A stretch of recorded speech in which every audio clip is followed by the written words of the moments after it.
Brian, thank you. An unimaginable tragedy of losing a child can have long-term effects on the parents. TV5's Scott Walczak reports on a vigil for families who've lost a baby during or shortly after pregnancy.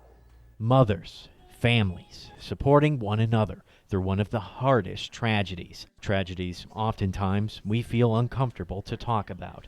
Babies who died during or shortly after pregnancy. They experienced the whole, I guess they consider miscarriage at home, bleeding, everything. I actually passed the baby in the toilet. Cambria Burton had been pregnant for 5 months. I've been dealing with the grieving part still for about 2 years. It's still hard day to day. It's a pain Anisha Stanley knows all too well. My husband and I have experienced 5 pregnancy losses, so we felt alone and just felt like we just didn't have any direction and understanding about what we were going through. Tonight's vigil at Covenant Hospital to show families they're not alone.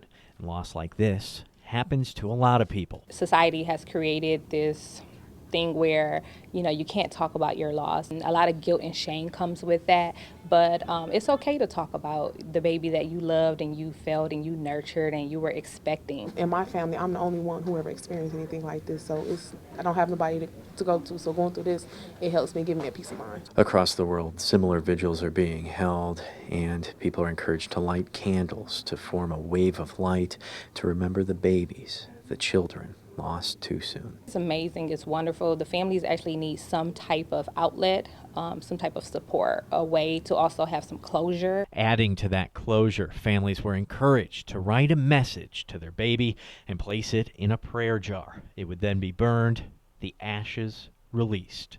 Reporting in Saginaw, Scott Walczak, WNEM TV5. Now, Covenant is looking for donations of car seats to provide to funeral homes, so in the case of an infant lost, the baby can be transported to the funeral home with dignity.